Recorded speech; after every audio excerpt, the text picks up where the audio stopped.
সেই হাই কমিশনের ভেতরে ঢোকে বাংলাদেশিদের ধরে ধরে পেটানো হয়েছে।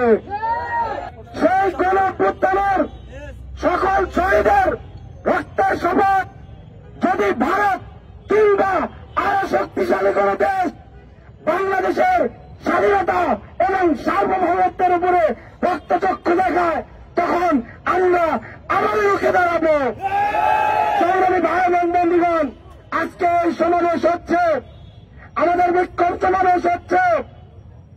বাংলাদেশে যারা বাস করে, আমরা এই বিক্ষোভ সমাবেশ থেকে বলতে চাই, প্রত্যেকের পরিচয় এক এবং অভিন্ন, এবং সেটা বাংলাদেশে।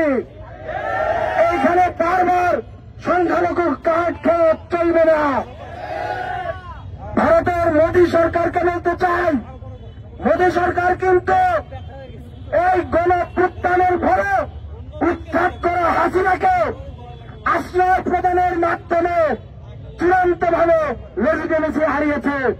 একটি রাষ্ট্র, সেই রাষ্ট্রের অভ্যন্তরে অবস্থিত বাংলাদেশের high commission, deputy high commission, আমরা দেখেছি কলকাতা হাই কমিশনের সামনে তারা বাংলাদেশের জাতীয় পতাকার অবমাননা করেছে।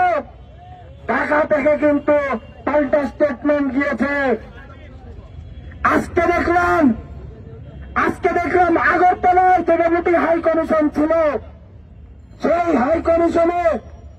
হাই কমিশনের ভেতরে ঢোকে বাংলাদেশিদের ধরে ধরে পেটানো হয়েছে। আমরা বলতে চাই, পাল্টা স্টেটমেন্ট যেন বাংলাদেশের এই গণঅভ্যুত্থানকারীদের পক্ষ থেকে না যেতে হয়, তাহলে কিন্তু মুরগির গোড়া চাপ দিয়ে ধরা হবে। সংগ্রামী ভাই বোন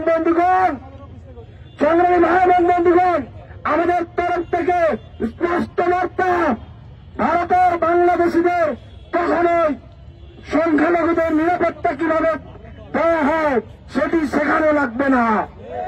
আপনারা আপনাদের নিয়ে ভাবেন। আমরা ভারতের জন্মের ইতিহাস জানে, ভারতের পরবর্তী ইতিহাসও জানে।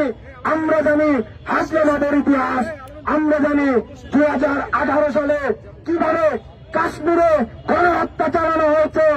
আমরা দেখেছি বছর খানেক আগে মণিপুরে কিভাবে সংখ্যালঘুদের উপরে গণহত্যা চালানো হয়েছে। আমরা দেখেছি কিভাবে বাবরি মসজিদ ভাঙা হয়েছে। আমরা বলতে চাই, বাংলাদেশ ঐতিহাসিকভাবে দিল্লির দাসত্বের বাইরে।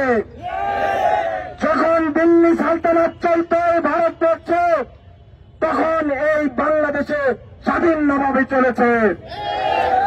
যখন ব্রিটিশ সাম্রাজ্যবাদ এই ভারতে এসেছে, তখন কিন্তু হাজী শরীয়তুল্লাহ দিদিমিরা দাঁড়িয়ে গেছে, ফরাইজি আন্দোলন হয়েছে। তিতুমিররা কিন্তু বাসের কেল্লা নিয়ে নেমে পড়েছে। দিল্লির দাদাবাবুদের এটি মাথায় রাখতে হবে। আমরা বলতে চাই, বাংলাদেশিরা এক এবং ঐক্যবদ্ধ ছিল, আছে এবং থাকবে। আমরা বলতে চাই, বাংলাদেশের সম্প্রীতি আগে যেমন বজায় ছিল, এখন আরো তার চাইতে বেশি বন্ধন সুদৃঢ় হয়েছে। কেউ যেন আমাদের দিকে রক্তচক্ষু দিয়ে না তাকায়। আমাদের বিপ্লব কিভাবে রক্ষা করতে হয় আবু সাইদ আমাদের দেখিয়ে দিয়েছে।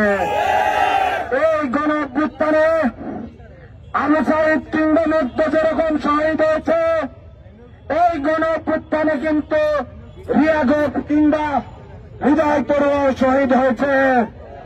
তাই আমাদের যারা হিন্দু ভাই এবং বোনেরা আছেন, আপনাদের পক্ষ থেকে আরো জোরে সোরে আওয়াজ ওঠান মাতৃভূমিকে রক্ষার জন্য। ইনকিলাব জিন্দাবাদ।